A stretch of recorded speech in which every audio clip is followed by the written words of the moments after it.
Halo pemirsa, apa kabar Anda hari ini? Senang sekali Sarah dan Matias dapat kembali menemani Anda dalam sebuah program talkshow yang syarat informasi inspiratif untuk Anda dan juga keluarga. Inilah Bincang Sehati.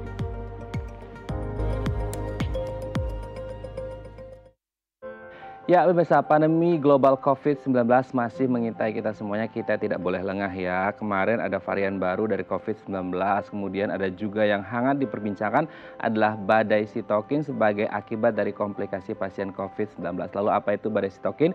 Inilah topik yang akan kita bahas hari ini. Namun sebelum kita membahas tentang apa itu badai sitokin, kalau kita sakit gitu ya, entah itu karena COVID-19 ataupun yang lain, memang salah satu hal yang bisa kita lakukan adalah kita harus rileks gitu ya. Karena dengan rileks kita bisa berpikir positif, berpikir jernih untuk mengatasi gimana sakitnya kita. Nah, sebelumnya kita akan membahas terlebih dahulu nih tentang agar bisa rileks ketika sakit. Kita lihat yang pertama. Perbaiki kualitas tidur menjadi penting bagi kita untuk memperbaiki kualitas tidur kita. Kenapa menjadi penting? Karena kita tahu bahwasanya kalau tidur ini kan merecharge energi kita gitu ya pemirsa ya.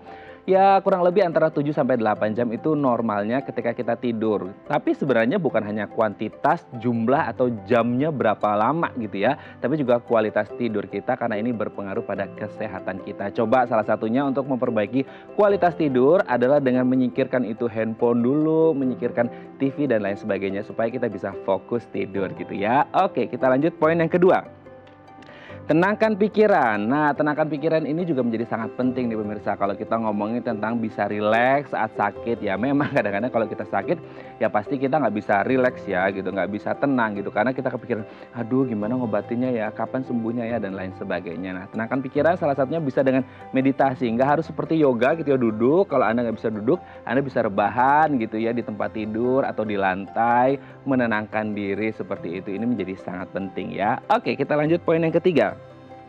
Ciptakan suasana nyaman. Nah, penting bagi kita kadang-kadang nih, semisal hubungannya dengan yang poin pertama tadi, tidur gitu ya. Mungkin Anda bisa memakai atau mengenakan piyama favorit Anda gitu. Nah, dengan berpikir bahwasanya Anda mengenakan piyama favorit Anda, pakaian favorit Anda ketika tidur, ini bisa membuat suasana di rumah ini menjadi nyaman gitu ya. Atau Anda juga bisa sambil dengerin musik gitu ya. Ini juga menjadi sangat penting untuk menciptakan suasana menjadi jauh lebih nyaman. Oke, kita lanjut poin yang selanjutnya.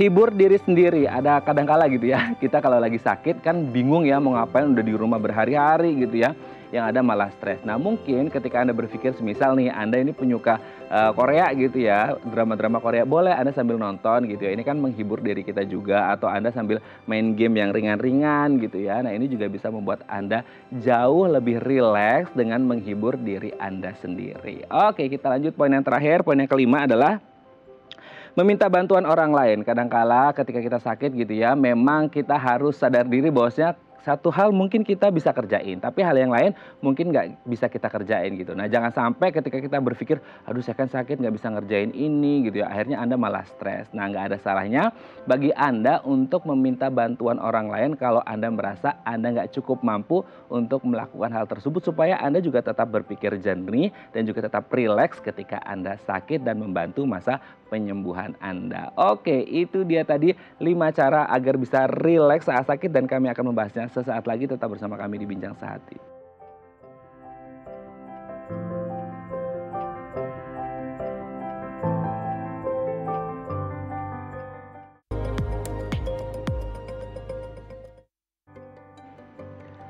Baik, Anda masih bersama kami di Bincang Sehati. Tadi di segmen sebelumnya kita sudah membahas gimana sih supaya bisa rileks ketika sakit gitu ya. Karena menjadi sangat penting, apalagi kalau kita pas lagi sakit terus kita khawatir, cemas, malah yang ada nggak bisa sembuh-sembuh ya. Memang salah satu hal yang harus kita lakukan adalah rileks, meskipun kadang-kadang nggak mudah untuk rileks. Karena pasti kepikiran, aduh ini ngobatinnya gimana ya, sembuhnya kapan gitu ya. Tapi tetap harus diusahakan karena ini menjadi salah satu healing gitu ya, healing system gitu ya, sistem penyembuhan yang harus kita lakukan. Oke, untuk membahas gimana sih supaya bisa rileks ketika sakit, telah tersambung bersama kami di sambungan Zoom dengan Mbak Alfat Hanifah Megawati, MPSI psikolog dari 3 Generasi. Assalamualaikum Mbak Ega, apa kabar? Waalaikumsalam Mas Raden, apa kabar nih? Alhamdulillah saya baik-baik saja bersama Alhamdulillah ya. Kalau baik-baik saja Mbak Ega dan juga keluarga. Kita ketemu lagi nih Mbak Ega.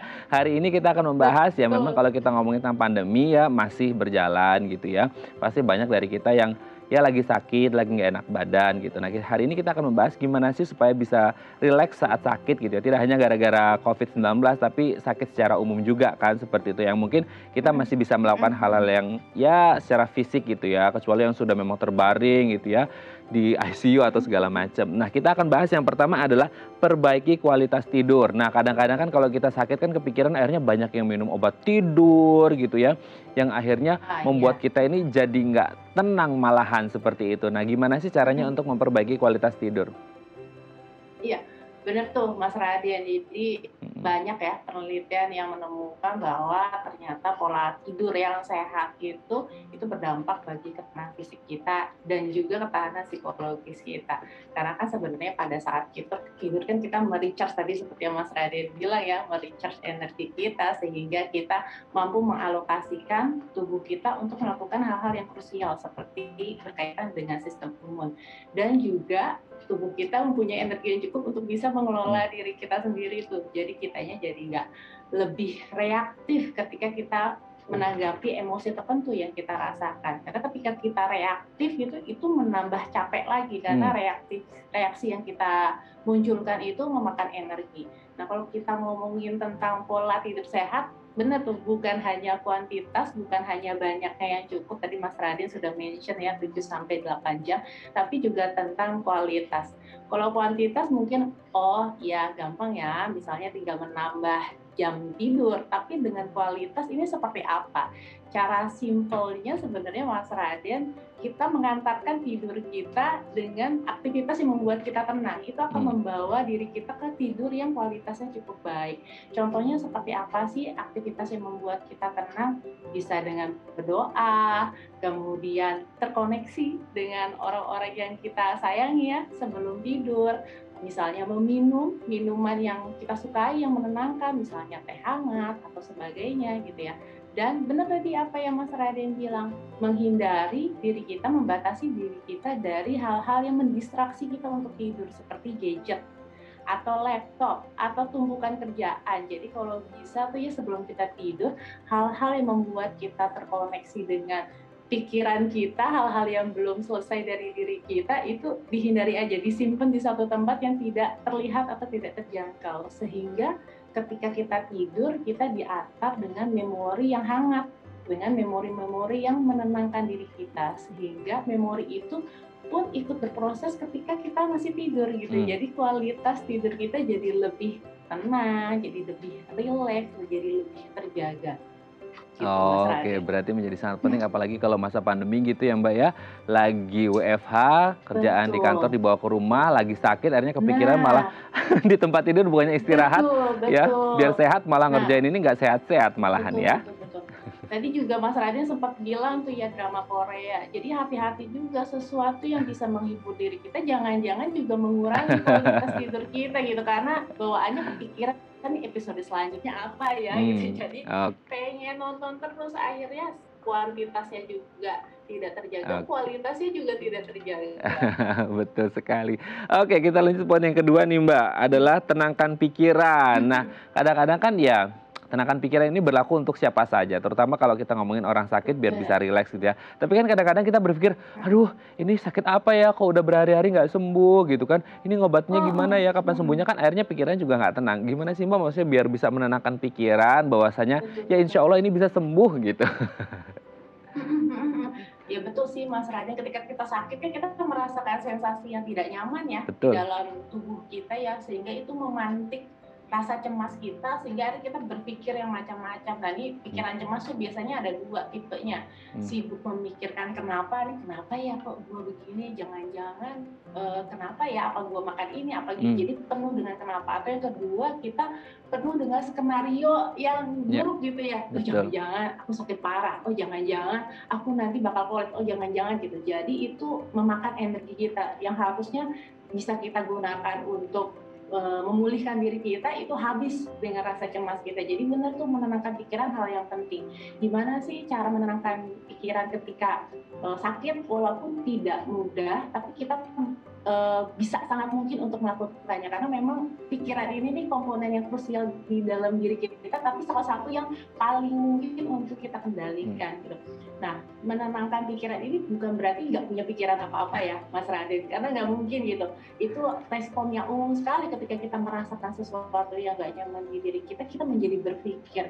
Tapi menenangkan pikiran itu justru lebih kepada kita tidak membuat pikiran yang menakutkan bagi diri kita. Betul. Kita melepaskan diri kita dari memikirkan hal-hal yang nggak bisa kita kendalikan dan tidak bisa kita pastikan ujungnya gitu.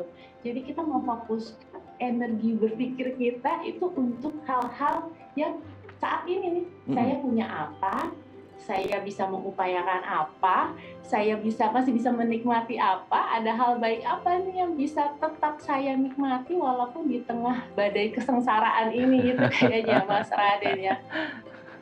Oke, berarti penting bagi kita untuk menenangkan pikiran ya, dan tadi bisa dilakukan dengan cara-cara yang sudah disebutkan sama Mbak Ega Betul, tadi ya. Oke, kita poin yang betul. ketiga nih, ciptakan suasana nyaman. Nah, suasana nyaman bagi setiap orang kan beda-beda nih Mbak. Maksudnya kayak kita mau tidur kayak poin yang pertama tadi pakai piyama favorit kita, atau Ah, sambil mm-mm, dengerin lagu atau segala macam, ini menjadi sangat penting ya, menciptakan suasana nyaman yang mm-mm. ada di sekitar kita gitu Mbak.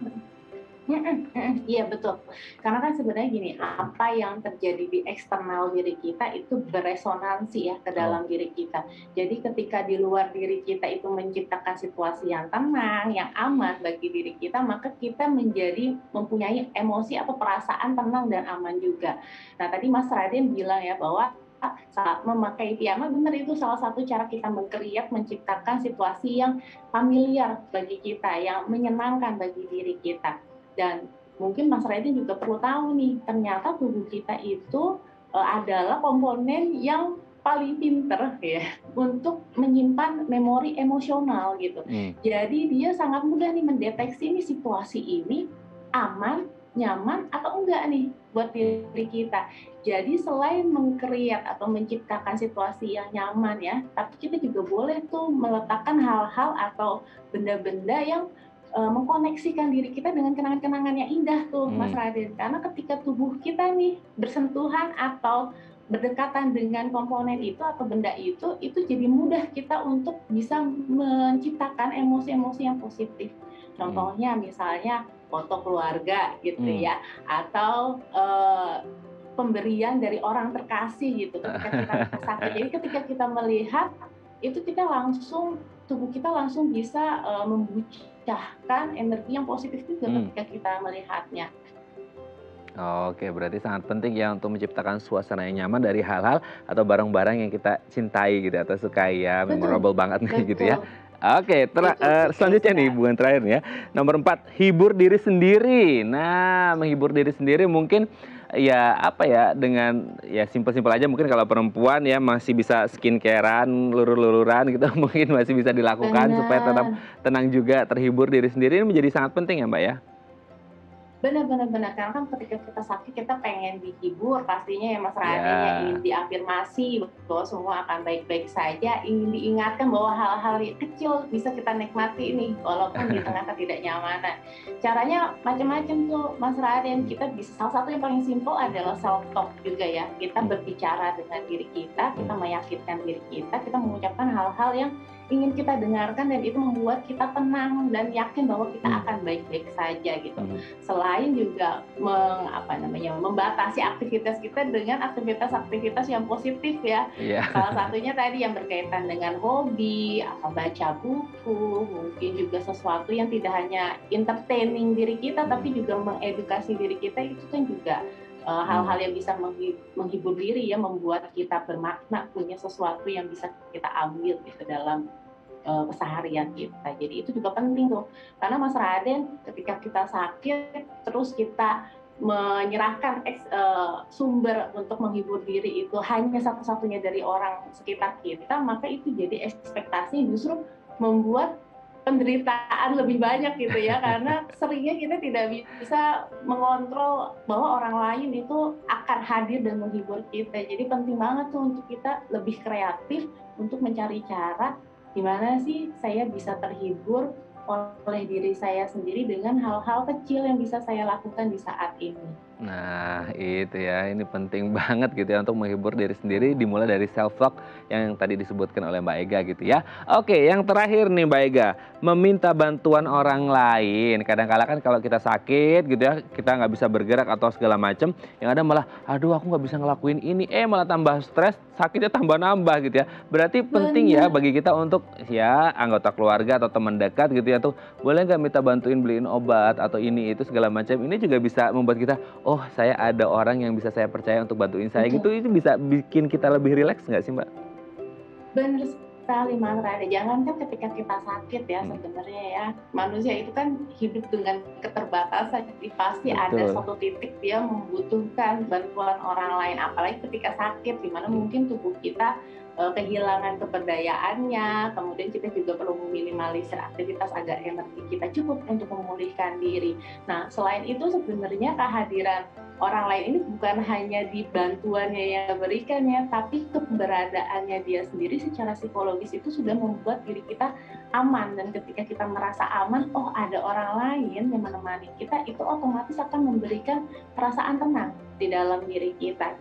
Karena pada dasarnya ternyata manusia itu butuh untuk ditemani, butuh untuk merasa diterima, butuh untuk merasa bahwa oh aku tidak sendirian ya melalui saat-saat yang sulit bagi diriku. Jadi keberadaan si orang ini sendiri pun sebenarnya secara psikologis sudah sangat membantu ya, karena memberikan rasa aman itu sendiri yang nah, tentunya berujung pada iya. relaksasi atau ketenangan diri. Karena sejatinya manusia ingin ditemani karena kita zon politikun ya, makhluk sosial gitu, kita nggak bisa berdiri Betul sendiri. sekali Mas Raden. Nah, tapi jangan berkecil hati bagi Anda yang jomblo pemirsa. Nggak harus yang Nah, menemani adalah pacar atau kekasih Anda atau pasangan Anda, tapi bisa teman atau sahabat atau anggota keluarga gitu ya. Baik, terima kasih Mbak betul. Ega sudah berbagi bersama kami pagi hari ini. Sama-sama Semoga Mas ini Raden. bermanfaat untuk teman-teman kita yang kondisinya lagi kurang fit. Semoga cepat sembuh dan jangan stres. Amin. Anda harus rileks, Anda harus tetap berpikir positif seperti yang disebutkan sama Mbak Ega tadi. Terima kasih Mbak Ega, sehat-sehat terus. Salam untuk keluarga di rumah. Selamat pagi, Sama-sama Assalamualaikum. Mas Raden. Selamat beraktivitas. Waalaikumsalam. Terima kasih Mbak Ega. Baik pemirsa, selanjutnya kita akan membahas tema kita hari ini, badai sitokin. Bagi Anda yang memiliki pertanyaan seputar tema kita hari ini, Anda bisa menghubungi kami di nomor 021 290 32644 atau DM Instagram kami di @bincangsaatidaytv. Kami akan segera kembali.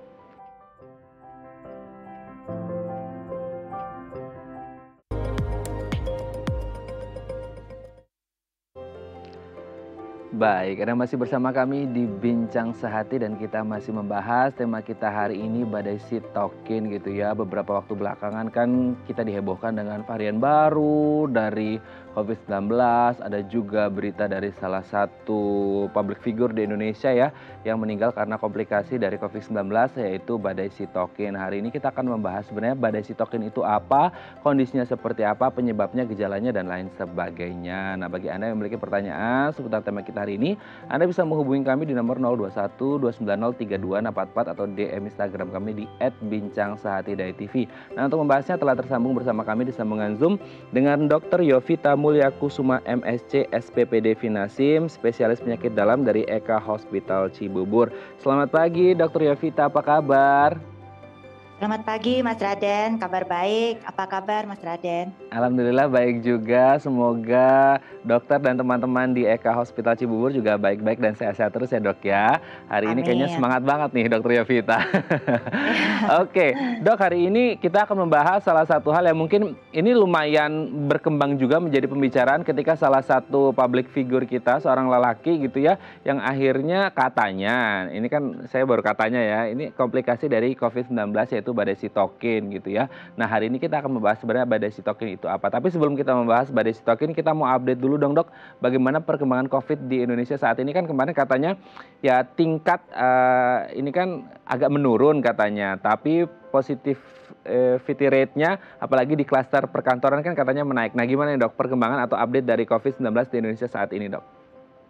Ya, sampai saat ini kan kasusnya masih terus bertambah ya Mas Hmm. Raden ya. Bahkan seperti yang kita tahu juga dari beberapa daerah bahkan masih masuk zona merah, Hmm.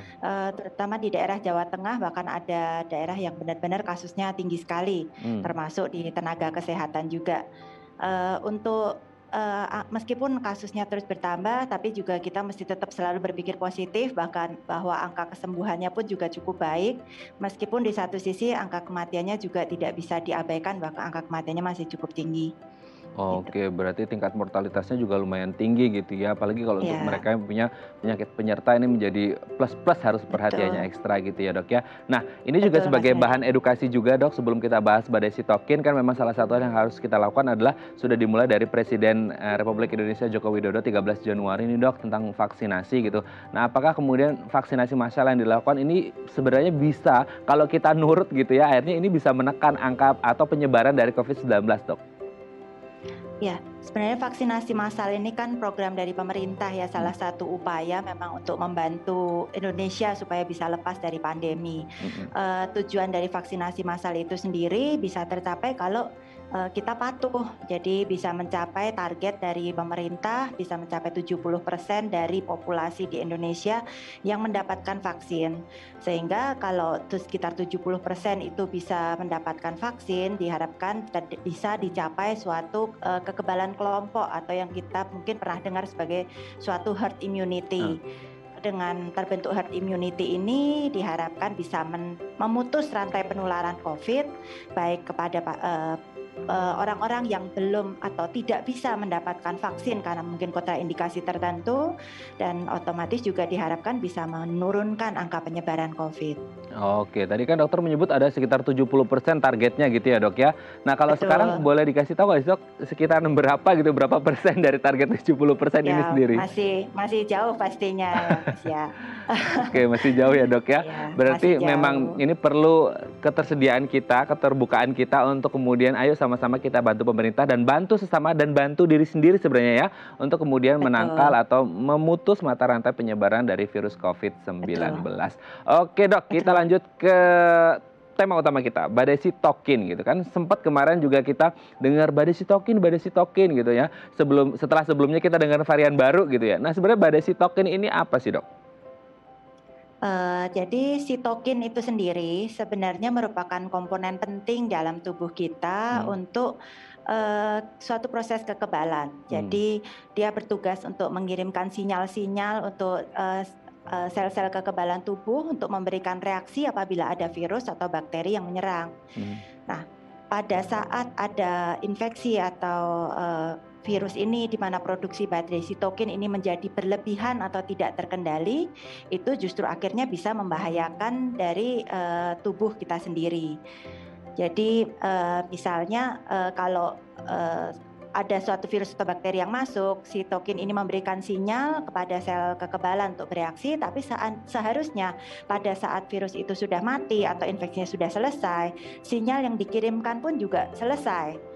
Tapi pada kondisi badai sitokin ini sinyal yang dikirimkan ini kehilangan kendalinya, dia akan terus-menerus memberikan sinyal bahaya sehingga sistem kekebalan tubuhnya terus-menerus memberikan reaksi inflamasi atau peradangan, padahal sebenarnya infeksinya sudah selesai tapi peradangannya masih berlangsung terus-menerus.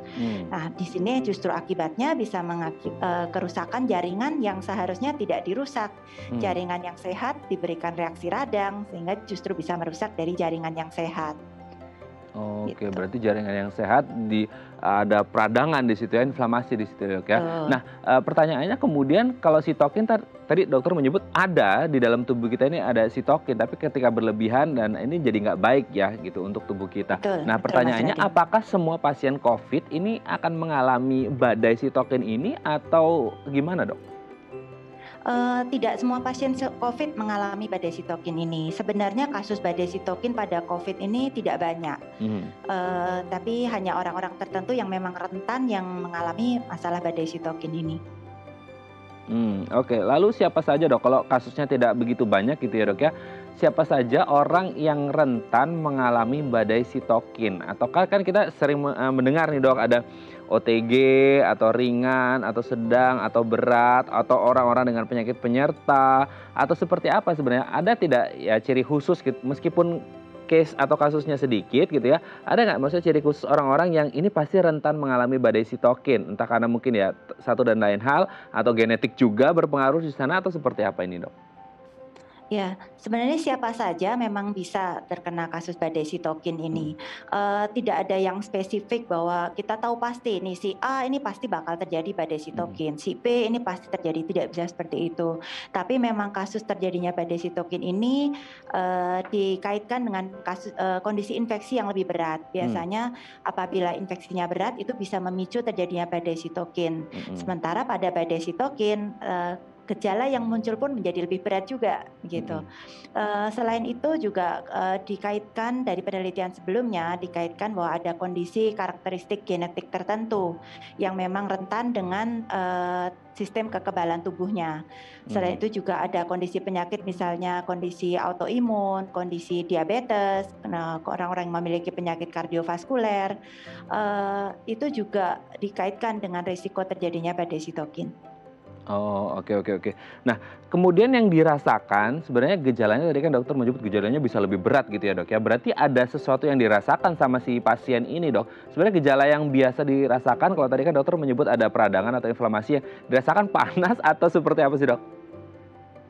Ya, gejala misalnya pada pasien COVID itu gejala yang apabila terjadi badai sitokin itu relatif sama, secara umum sama dengan Mhm, penyakit COVID pada umumnya. Cuma pada orang yang ada badai sitokin biasanya gejala yang ada bisa lebih berat. mmm, Gejala yang ada ya misalnya seperti kayak demam, kemudian batuk. Sementara mungkin kalau yang terjadi badai sitokin mungkin bukan sekedar batuk lagi, tapi bisa terjadi sesak napas, demam yang tidak berkesudahan, bahkan bisa terjadi pembengkakan tungkai, bisa terjadi halusinasi, kehilangan koordinasi, sesak nafas hebat sehingga sampai gagal nafas, bisa terjadi kejang, bahkan bisa juga terjadi gumpalan darah di seluruh tubuh. oh, bisa terjadi koagulasi darah gitu ya, Dok, ya? Ini sangat mengerikan Betul, sekali. Oke. betul Mas Raden. Oke, Dok, tapi kalau kemarin nih, Dok, kasus yang ada satu public figure seorang lelaki yang akhirnya meninggal, ini kan katanya ada ya cenderung ke badai sitokin seperti itu. Nah, sebenarnya tapi sebelumnya, almarhum ini dinyatakan sudah negatif Covid gitu, Dok. Yang dikatakan ini menjadi komplikasi pasca Covid seperti itu. Nah, apakah sebenarnya Betul. badai sitokin ini terjadinya ketika Covid atau pasca Covid atau long Covid kalau kita ada istilah gitu ya, Dok, ya? Atau sebenarnya bisa muncul kapan saja, tidak ada seperti gejala tadi, tidak ada yang khusus gitu, Dok? Jadi badai sitokin itu kan sebenarnya diawali dengan proses pelepasan sitokin akibat dari respon adanya infeksi, Mhm, infeksi virus maupun infeksi bakteri yang sebenarnya secara normal itu adalah wajar sebagai suatu respon kekebalan tubuh kita. mmm, Tapi pada kasus badai sitokin ini, dia produksinya berlebihan, mmm. berlebihan, kehilangan kendali, sehingga meskipun seringkali infeksinya sudah selesai, virusnya sudah tidak ada, dia masih terus mengirimkan sinyal bahaya dan terus melakukan proses peradangan yang bisa menjadikan suatu proses kerusakan jaringan. Jadi seringkali bahkan pada pasien sudah tampak membaik, sudah tidak ada lagi infeksi, tapi karena proses yang tadi terus berjalan, kerusakan jaringannya baru terlihat nyata. Mhm. Eee, tapi juga bisa terjadi misalnya pasien yang ada infeksi COVID, kemudian dia sudah membaik, terus ada terjadi infeksi ulang dari COVID-nya maupun dari penyakit infeksi lainnya, dia juga bisa memunculkan atau memicu lagi terjadinya, pelepasan sitokin yang berlebih ini, Oh, gitu. oke, oke, ya, berarti memang, segala kemungkinan bisa terjadi gitu ya, Dok, ya, karena kembali lagi ke kondisi Betul, tubuh atau kesehatan dari orang tersebut atau pasien tersebut. Oke, Dok, betul, nanti kita akan betul Mas. membahas sebenarnya yang akhirnya bisa memicu terjadinya badai sitokin apa, terus kemudian dan lain-lain sebagainya tentang badai sitokin kan bagaimana cara mengatasinya menjadi sangat penting ya, Dok, ya, kalau kita melihat bagaimana kemudian ini menjadi salah satu komplikasi yang membahayakan juga gitu yang harus menjadi perhatian Betul. kita bersama, tapi nanti di segmen sebelumnya ya, Dok, ya. Baik pemirsa, bagi Baik Anda Mas yang Ren. memiliki pertanyaan seputar tema kita hari ini, Anda bisa menghubungi kami di nomor 0212903244 atau DM Instagram kami di @bincangsaatidai.tv. Kami akan segera kembali.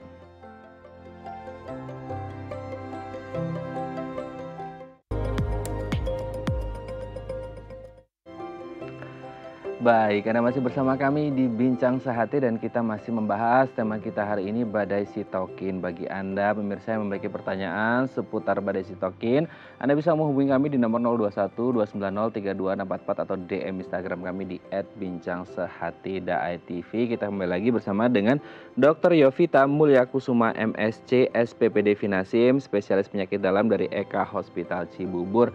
Dok, kita lanjut lagi dok.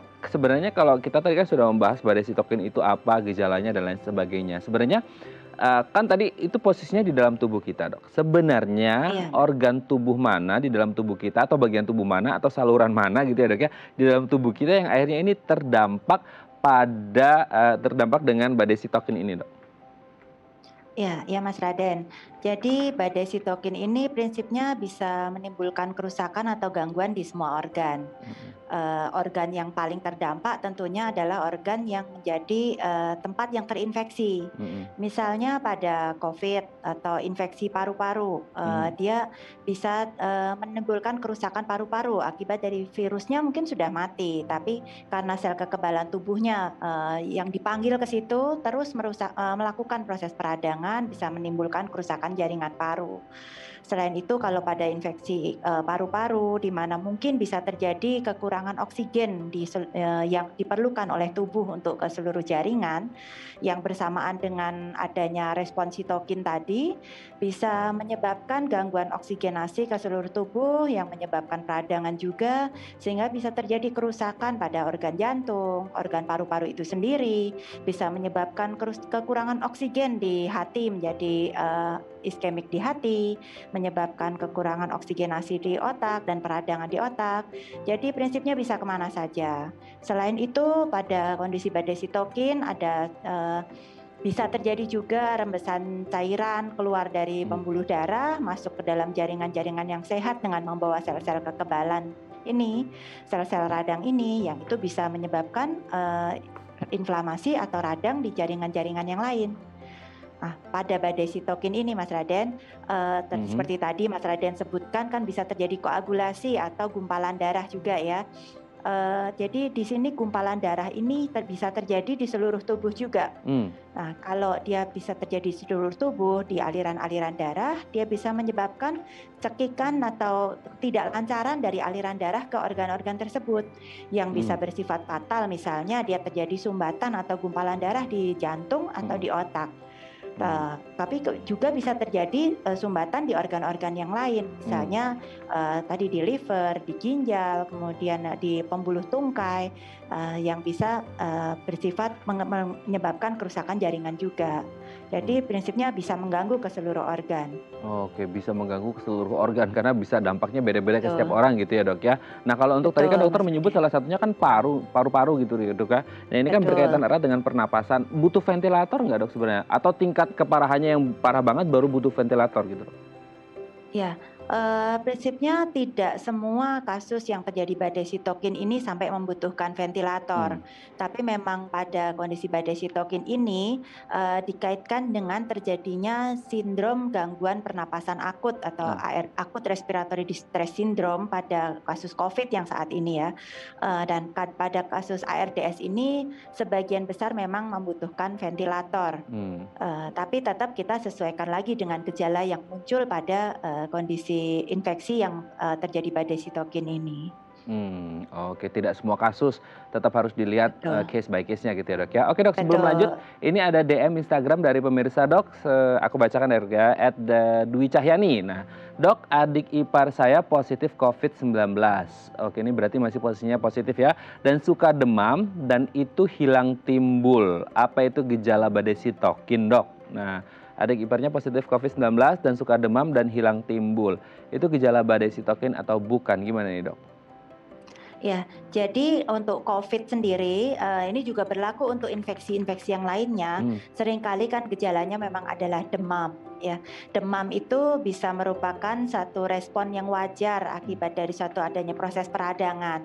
Nah, perbedaannya dengan kondisi badai sitokin adalah kalau kondisi badai sitokin ini proses peradangannya itu menjadi tidak terkendali.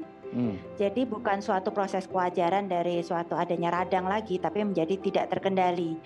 Dia kehilangan dari kendalinya sehingga mungkin bisa berlangsung terus-menerus padahal infeksinya sendiri sudah selesai.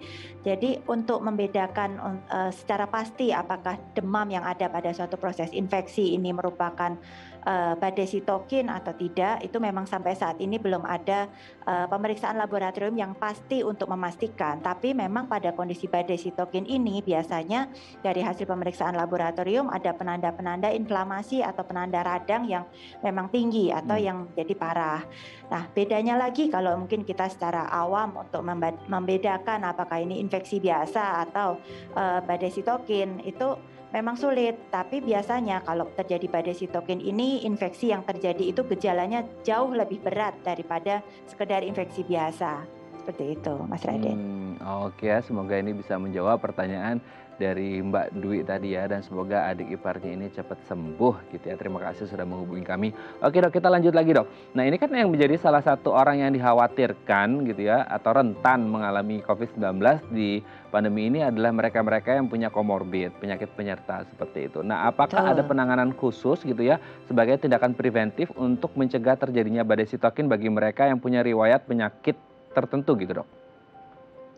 Ya, secara umum baik itu mempunyai riwayat penyakit tertentu, untuk resiko badai sitokin ataupun tidak, tetap untuk orang-orang yang punya riwayat penyakit tertentu seperti tadi autoimun, diabetes, kemudian penyakit kardiovaskuler, itu memang harus lebih berhati-hati terhadap penularan dari COVID.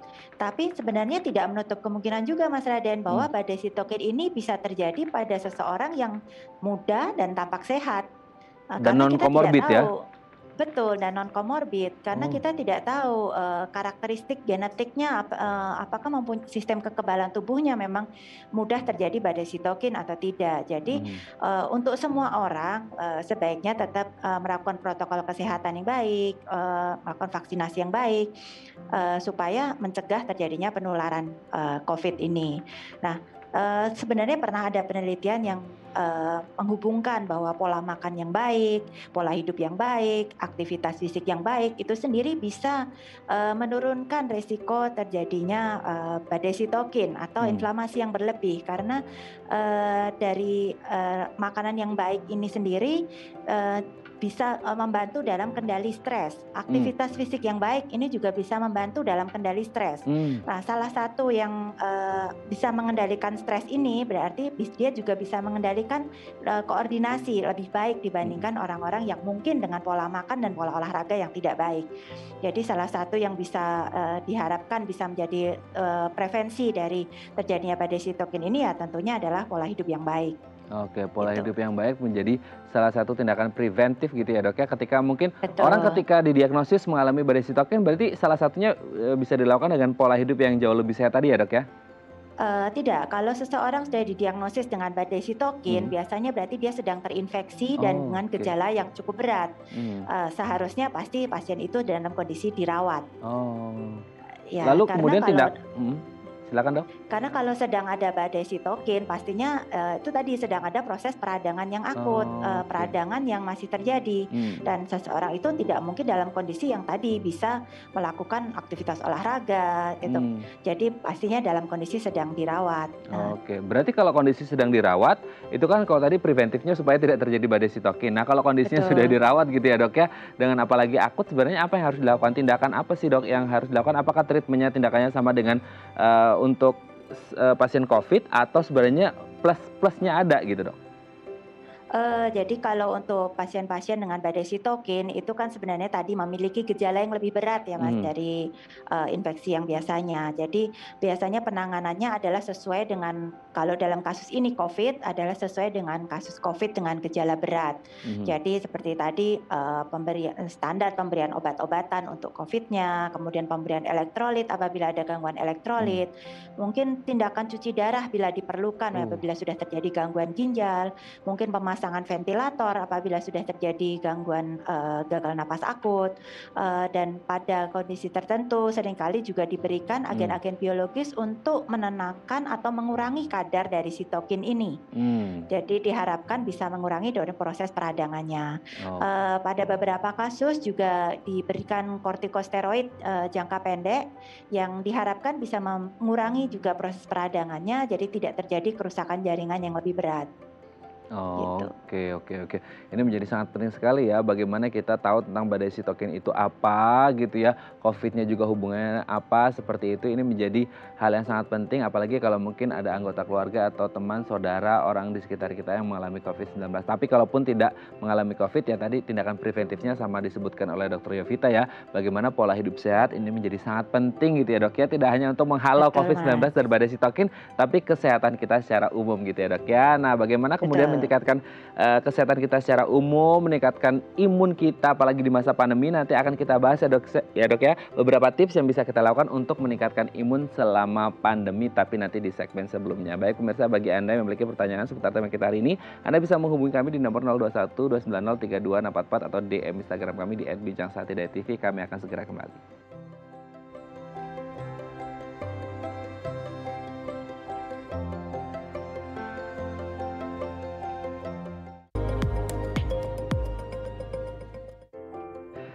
Baik, Anda masih bersama kami di Bincang Sehati, dan di segmen terakhir ini kita akan membahas gitu ya, ini akan kita ulangi terus supaya pemirsa juga menjadi edukasi yang baik untuk meningkatkan imun, karena imun menjadi sangat penting apalagi di masa pandemi. Tidak hanya pandemi aja gitu ya, kalau kita ngomongin kesehatan, imun tetap harus baik. Masih bersama dengan Dr. Yovita Mulyakusuma, MSc, SPPD Fin Nasim, spesialis penyakit dalam dari Eka Hospital Cibubur. Kita kembali lagi ya Dok ya, bagaimana kita bisa meningkatkan imun selama pandemi Dok. Yang pertama adalah konsumsi sayur dan buah. Nah, seberapa penting sih Dok sebenarnya konsumsi sayur dan buah? Ini kan menjadi satu hal yang tadi Dr. Yovita juga sebutkan ya, tindakan preventif, pola hidup yang sehat, pola makan yang sehat untuk mencegah ya terjadinya COVID ataupun badai sitokin. Seberapa penting Dok konsumsi sayur dan buah ini Dok? Ya, jadi kalau konsumsi sayur dan buah ini memang sangat penting dalam menjaga sistem imun ya Mas, karena memang dari sayur, buah ini kita dapatkan banyak vitamin, mineral, dan pastinya juga jumlah serat yang cukup baik. Dengan pola makan yang sehat ini diharapkan sistem imun kita bisa lebih terkendali, lebih baik, jadi kita memiliki daya tahan tubuh yang bisa lebih pas untuk menghadapi dari infeksi gitu. Oke. Berarti penting gitu ya untuk konsumsi sayur dan buah. Kita lihat yang kedua Dok, rutin berolahraga. Nah, olahraganya ini sebenarnya kalau kita ngomongin tentang rutin berolahraga adalah bagaimana kemudian kita beraktivitas fisik gitu ya Dok ya. Tapi kan kita juga harus lihat-lihat sikon juga gitu ya Dok ya. Bagaimana kemudian kita kapasitas tubuh kita untuk berolahraga. Berarti tetap boleh berolahraga, kan katanya ada 150 menit per minggu itu Dok kalau nggak salah gitu ya. Nah sebenarnya gitu ya, ini standar ke semua orang atau mungkin ya lihat-lihat kapasitas diri juga gitu Dok? Ya, prinsipnya olahraga ini yang dilakukan ya pastinya sesuai dengan kapasitas diri masing-masing ya. Kalau untuk seseorang yang mungkin sebelumnya tidak pernah berolahraga, pastinya harus berolahraga secara bertahap. Kemudian untuk olahraga yang dilakukan sendiri juga disesuaikan dengan kemampuan masing-masing. Misalnya orang yang ada penyakit tertentu, misalnya ada orang yang dengan penyakit mungkin di tulang belakang, pastinya tidak boleh untuk olahraga jenis tertentu. Mungkin untuk orang yang ada pengapuran di lutut, itu juga tidak boleh olahraga jenis tertentu. Untuk orang yang ada penyakit seperti diabetes, penyakit jantung, penyakit paru, pastinya disesuaikan dengan masing-masing kondisi. Kemudian untuk olahraga yang baik untuk meningkatkan sistem imun ini bukan olahraga yang berat, mendadak, tapi justru lebih ke olahraga yang sifatnya teratur. Mungkin hanya sekitar 15 hingga 30 menit sehari, tapi itu sifatnya teratur, continue, itu justru lebih baik dibandingkan dengan olahraga yang mungkin langsung berat, tapi mungkin hanya 2 minggu sekali seperti itu. Langsung dirapel gitu ya Dok, itu nggak baik juga malahannya, tubuhnya kaget malahan. Oke Dok, poin yang ketiga adalah tidur yang berkualitas. Nah, tidur yang berkualitas ini yang seperti apa sih Dok? Maksudnya kan kita ya udah 7 sampai 8 jam gitu kan. Tapi kan nggak tapi 7-8 jam sambil ngorok gitu kan, sambil sleep apnea juga. Ini kan bukan menjadi kualitasnya yang baik, kuantitas aja Ya, gitu. Kualitas yang betul. tidur yang berkualitas yang seperti apa sebenarnya, Dok? Ya, tadi seperti udah dijelasin sama Mbak Ega tadi Iya, sebelumnya ya Mas iya. ya. Jadi tidur yang berkualitas itu benar-benar tidur yang bisa rileks, Mhm, tidak membawa pikiran-pikiran yang berat dengan kegelisahan, benar-benar tidur yang cukup. mhm. Jadi pada saat tidur itu kita benar-benar bisa mengistirahatkan otak kita dan seluruh badan kita. Jadi pada saat kita terbangun kita benar-benar menjadi segar kembali Oh, gitu. oke. Jadi standarnya bukan hanya masalah kuantitas berapa lamanya, ya itu penting juga gitu ya, Dok, ya, Betul, sebagai salah satu indikator, tapi lebih kepada setelah kita bangun pagi esok harinya kita masih suka ngantuk nggak, masih suka nguap-nguap nggak, badannya masih lemes nggak. Nah, sebenarnya tidak hanya 7-8 jamnya, tapi bagaimana kita bisa deep sleep gitu ya, Dok, ya, supaya juga betul, bisa berpengaruh pada kesehatan karena tidur ini juga untuk me-recharge energi dan imun sistem kita juga gitu ya, Dok, ya. Oke, kita lanjut poin yang betul. keempat, hindari rokok dan alkohol. Ini kayaknya nggak usah dijelasin tapi juga harus harus menjadi harus menjadi penting banget ya, Dok, ya. Rokok dan alkohol ini gimana nih, Dok? Betul, Mas. Jadi, rokok dan alkohol ya pastinya sih tanpa pengaruh untuk sistem imun pun Mhm, juga tetap sebaiknya dihindari. iya, Karena ya seperti kita tahu pada konsumsi rokok itu kan bisa menyebabkan berbagai penyakit. betul. Sementara juga begitu juga dengan konsumsi alkohol. Jadi selain berhubungan dengan sistem imun, pastinya kedua hal itu sebaiknya dihindari. Nah, ya, jadi kalau mau sehat, ayo hindari rokok dan alkohol supaya sehat, sehat tubuh dan sehat dompet gitu ya, Dok, ya. Oke, Dok, Ya. terakhir, Dok, konsumsi suplemen vitamin ini menjadi sangat penting nggak sih, Dok, selama pandemi ini untuk meningkatkan imun gitu, Dok? Ya, jadi pada seseorang yang misalnya dari pola makan saja mungkin Mhm, belum cukup, kita kan seringkali kita banyak yang terburu-buru, pola mhm, makan seadanya, kadang melewatkan sarapan, kadang makan seadanya, apa mungkin di kantor, apa seadanya yang kita makan, itu mungkin kandungan vitamin jadi kurang. mhm. Jadi mungkin bisa perlu pada beberapa orang gitu untuk menambahkan konsumsi suplemen vitamin ini. Mungkin juga untuk yang saat ini banyak berhubungan dengan pencegahan COVID dan untuk sistem imun itu adalah salah satunya adalah suplemen vitamin D. Tapi Mmm, mesti diingat juga bahwa untuk vitamin D ini tidak boleh juga kita mengkonsumsi suplemen secara berlebihan. oh ya, Karena berbeda dengan kalau vitamin mhm, B dan vitamin C yang kalau mhm, misalnya kita konsumsi secara berlebihan dia akan dibuang melalui dibuang. urin. Sedangkan kalau untuk vitamin D ini pastinya ada dosis terapi atau dosis yang tepat untuk dikonsumsi Mmm. sebagai dosis pemeliharaan atau dosis terapi seperti itu. Oke, berapa ayu gitu ya, Dok, ya. Baik, terima Betul. kasih Dokter Yovita Mulyakusuma, MSc, SPPD Finasim, spesialis penyakit dalam dari Eka Hospital Cibubur sudah berbagi bersama kami pagi hari ini. Semoga kita sehat terus, pandemi segera usai gitu ya, Dok, ya, dan tidak ada yang mengalami badai Amin. sitokin. Terima kasih Dokter Yovita. Amin. Sehat-sehat terus. Salam untuk Sama-sama keluarga di Mas rumah dan Raden. teman-teman di Eka Hospital Cibubur. Selamat pagi, Dokter. Selamat pagi Mas.